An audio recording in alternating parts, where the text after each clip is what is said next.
about, let's talk about state questions first. Yeah. What do you see going, what do you think voters are thinking on the state questions? Are they going to change TSET? And are they going to endorse more criminal justice reform? You know, I think, and this is just from some really basic stuff that I saw about a week ago. We've had a lot happen since then. I could see TSET changing, and the only reason why there is because, one, I don't think that the public kind of understands what's happening, but if they think that it will help with the budget, then I think they'll go that route. I don't know that there's enough understanding of why we have TSET money, why it's protected, and what TSET is. I think people have heard of it because of the commercials, but I could see that changing. I really am having trouble finding consistent information on the criminal justice reform one. I believe I can see it changing. I think our mindset wants that kind of change, but you've got a lot of powerful folks out there saying no, but you got a lot of folks saying yes. So that one, Scott, I'm having a hard time. I mean, I really am having a hard time predicting that. The yes people, though, seem pretty bipartisan. You've got Very. former cops and former prosecutors and Republican businessmen all saying we need to make changes. Yeah, and then now I think you also have the two fellows running for Oklahoma County Sheriff right now saying no, aren't they? Didn't Right. they? They're saying no. Your saying DAs, yeah. your police officers. I think it's a little confusing and a little misleading. Some folks have said, is it true somebody got put in jail for years and years for stealing a lawnmower? It was their third or fourth offense. Maybe they did. Maybe they're on probation of some sort. So I can't tell where that one's going to come down. I really don't know what the voters thinking about when they go into the polls on that one. Talk to us about legislative races. How does the it's probably a gimme that the legislature stays under Republican control, but are they picking off more seats? Do Democrats pick up a few seats? What do you see happening between now and tomorrow? Sure. What's interesting is I could see two House seats at play now, and they're both held by Democrats. But I don't think it's because I don't think that the constituents have a distrust or a dislike for those two Democrats, and both in the Oklahoma City area. One is actually in the Moore area with Mickey Dolenz, and I actually think he's a liked person.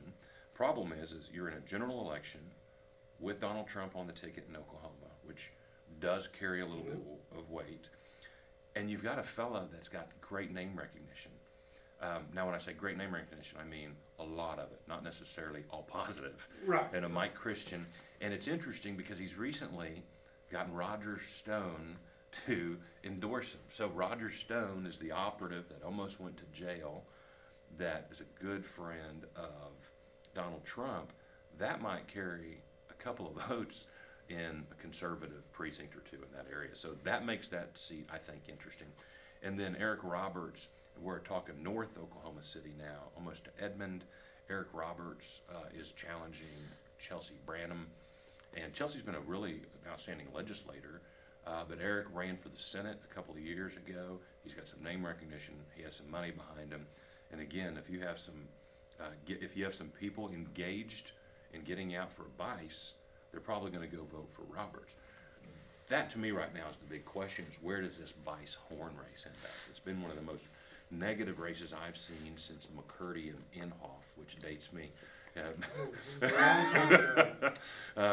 And that was when Inhofe made his leap from Congressional District 1, early 90s. US Senate. Yeah, that's right, when Don Nichols had left and left that open. So I haven't seen a race this negative. But then again, these are different times. With Citizens United opening up all this super PAC money, if you look at all of the negative ads, from what I'm understanding, like 86 to 87% of them are from out-of-state people talking.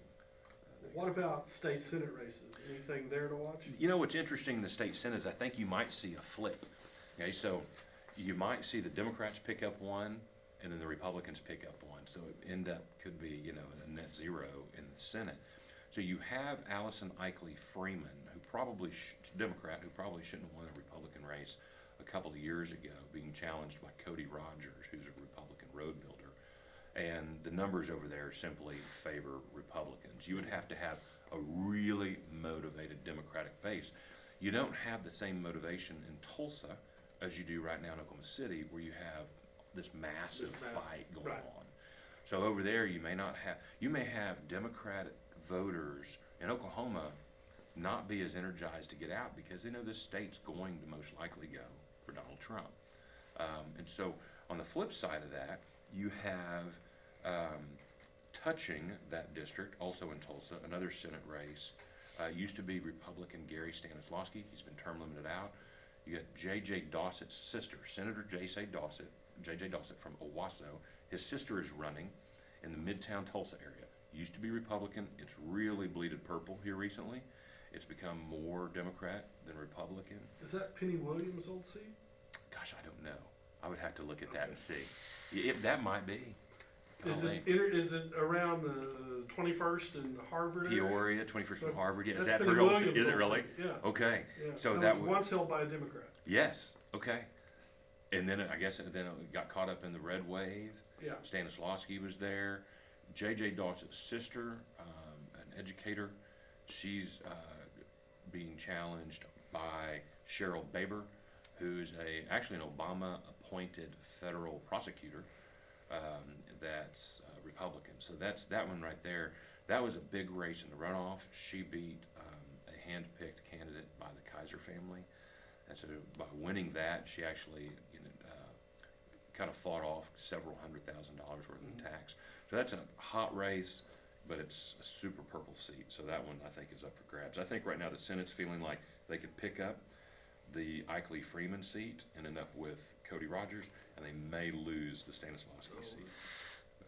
King's X on that, Yeah. pretty much the same. Yeah. Anything else statewide that you think people that are watching the elections tonight, not necessarily on the national level, but on the state level? What else? Anything else curious out there that? No, we had 4 incumbents lose in the Senate, and I think we have 2 in the House. I'd have to verify that. I've forgotten, but it is still a Republican state. It is still a Republican state. Now there are pockets though that have become more purple, and some far more blue. Jason Dunnington, who lost, was a well-respected Democrat House member in the middle of Oklahoma City, and the guy loses to someone much further to the left. Right. And so in that pocket, it's trying to counterbalance all the red we see, and they've gone very blue. But you and I remember the days when Fred Morgan was in the House, and they were flipped about like they are now. And there will be a time that Oklahoma goes blue again. It just will happen. Now, It's cycles. yeah, it's going to cycle, and you can push it too far, but I don't know that it's probably not going to happen anytime I'm lobbying, but it'll happen. All right, one final question, and then we'll call it done. Let's say perchance that on the national level, voters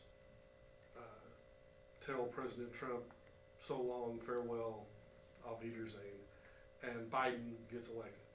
What does that do for Oklahoma's Republican governor, Kevin Stitt? Stitt's worked really well with President Trump. He's a big fan.